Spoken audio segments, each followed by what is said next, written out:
Барселона – город великолепной архитектуры и прекрасной кухни. Тысячи улиц и музеев. Что же делать, если у вас есть буквально пара выходных дней на все про все? Если вы окажетесь в подобной ситуации, возможно, мой опыт вам поможет. Я люблю архитектуру и музеи, футбол и вкусно поесть. Поэтому за столь короткий срок я посетил следующие места. Храм Саграда Фамилия, музей футбольного клуба Барселона и музей естественных наук.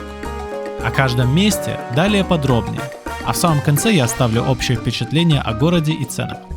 Поехали!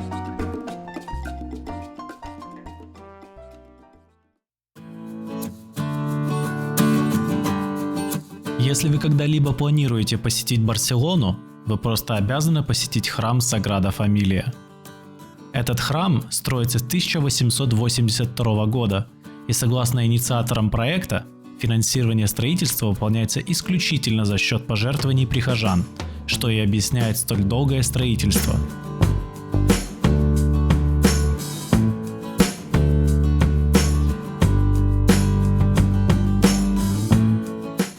Автор проекта – известный испанский архитектор Антонио Гауди, который посвятил более 40 лет этому проекту.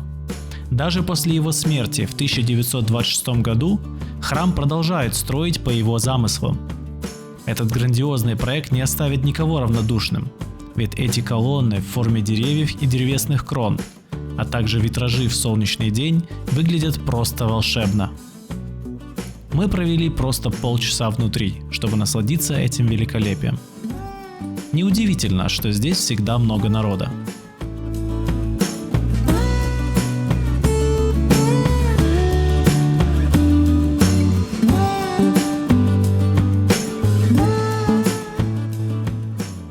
Наш билет также позволял нам подняться в одну из башен, откуда можно посмотреть на Барселону сверху. Однако, на мой взгляд, посещение самих башен того не стоило, из-за огромных очередей на вход.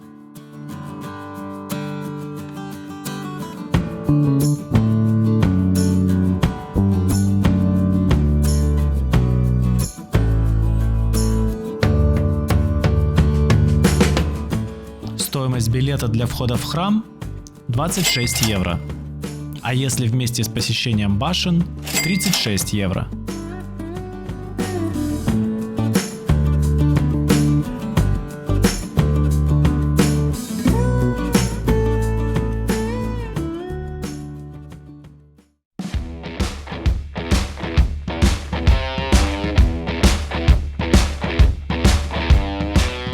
Всем привет! Сегодня мы гуляем по Барселоне, и только что мы пришли в музей футбольного клуба Барселоны, одна из наших первых основных остановок здесь.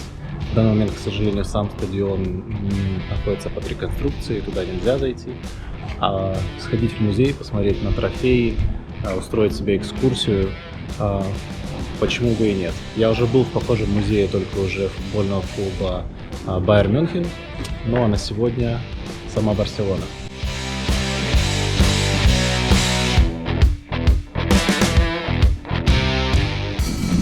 А сейчас мы ждем нашего времени, когда мы зайдем в музей, потому что, чтобы зайти в музей, нужно покупать билеты. Билеты стоят на человека около 30 евро. Посмотрим, что внутри, насколько комната с трофеями должна быть очень-очень крутая.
Barcelona!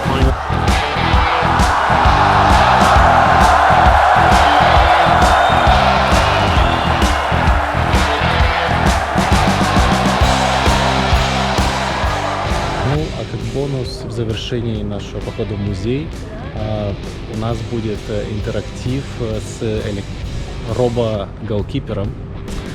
Если видели видео, как Месси ему забивает, сегодня я тоже попробую точно так же повторить его успех. У меня будет всего лишь 3 попытки. За каждые 3 попытки нужно платить 6 евро.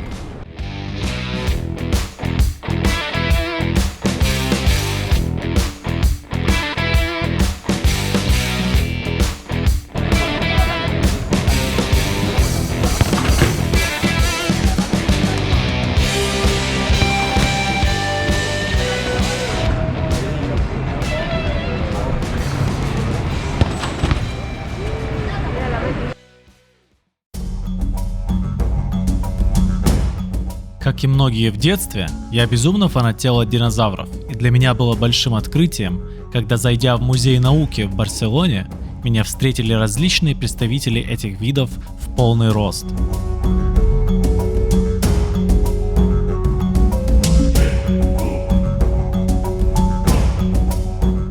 Эти останки были найдены в Патагонии, что на современной территории Аргентины, и были привезены на временную экспозицию в Барселону.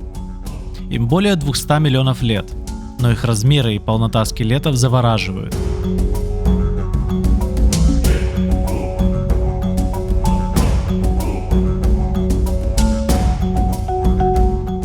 Не каждый день чувствуешь себя беззащитной малявкой по сравнению с этими гигантами.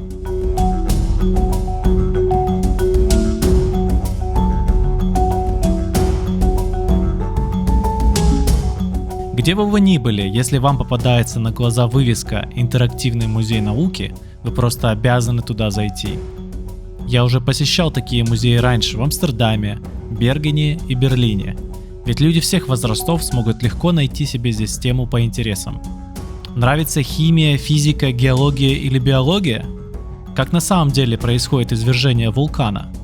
Что такое магнитное поле и как оно работает? На эти и многие другие вопросы можно найти ответ в таких интерактивных музеях науки и провести там целый день.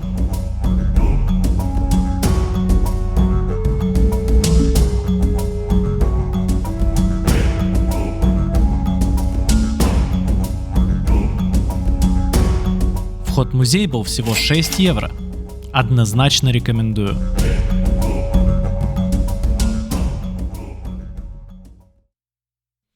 Мы изучали Барселону, когда основной туристический поток уже схлынул.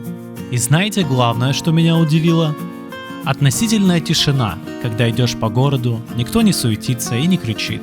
Каждый спокойно идет по своим делам. Идя по улице, видишь опрятно одетых людей, которые вышли в город. Опрятность людей, чистота улиц и отсутствие большого количества граффити по сравнению с тем же Берлином поражает и радует глаз.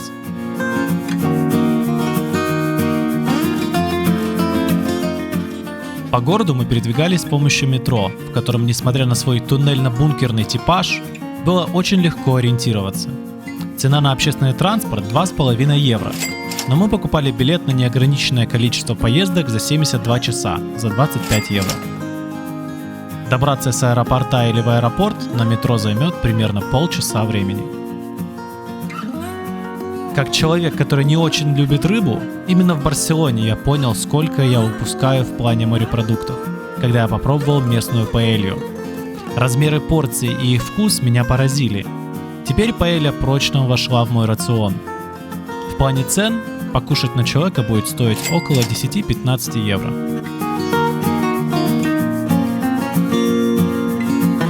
Пары дней было недостаточно, чтобы посмотреть все в Барселоне и окрестностях, поэтому когда-нибудь я снова сюда вернусь. А на сегодня все. Спасибо за просмотр и до новых встреч!